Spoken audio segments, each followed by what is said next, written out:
Boas noites e saúdos neste xoves 19 de xullo, día no que a chuvia volveu a ser protagonista pese a atoparnos xa na segunda quincena de xullo.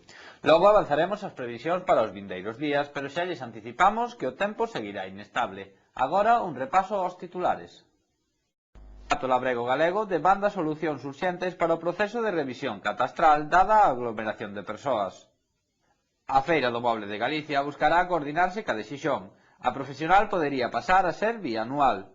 Temos que tratar ahora, estamos pendientes de tratar con a Cámara de Gijón pois unha alternancia nas feiras, na feira. O Grupo Municipal de Cidadáns de Galicia da Estrada solicita a convocatoria urxente dunha comisión de industria sobre a crise da Fundación do Moble. Medio Rural cifra a folga dos traballadores contra incendios nun 18%, mentras que os sindicatos falan de servizos mínimos abusivos.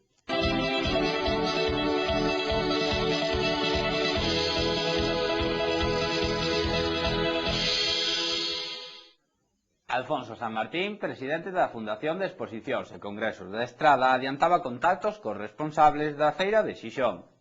Os contactos estableceránse para intercambiar experiencias e incluso facer bianual a Feira Profesional Estradense.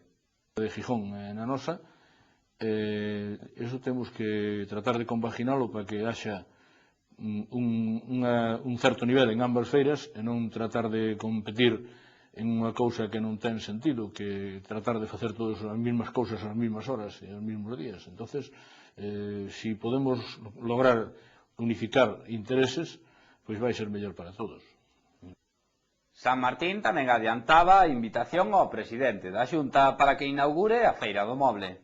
O presidente da Xunta solicitamos a inauguración, un pouco estamos pendientes de que nos conteste para nos dirixirnos a outra personalidade ou outra autoridade no caso de que el non poida. O sindicato Labrego Galego solicitaba hoxe, a través dun comunicado enviado aos medios de comunicación, medidas urxentes para paliar a situación de aglomeración que se vive nas oficinas habilitadas para a revisión catastral no Pazo de Exposicións e Congresos da Estrada. Unha situación que incluso provocou enfrontamentos entre os veciños que se atopaban nas colas para este trámite administrativo. O Grupo Municipal de Cidadáns de Galicia da Estrada aboga porque os representantes dos distintos grupos políticos representados na Corporación Municipal estudien nunha comisión urxente o modo de solventar do mellor modo posible a crisis aberta na Fundación de Exposicións e Congresos da Estrada, a raíz do requerimento enviado pola Dirección Xeral de Comercio ao Patronato, para que anulase os acordos que deron lugar á elección de Alfonso San Martín como novo xerente da entidade e o posterior rechazo de ese requerimento por parte dos empresarios e políticos locais na xuntanza do patronato que tivo lugar o pasado martes. Isto foi todo polo de agora. Saúdos e moi boas noites.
Deus,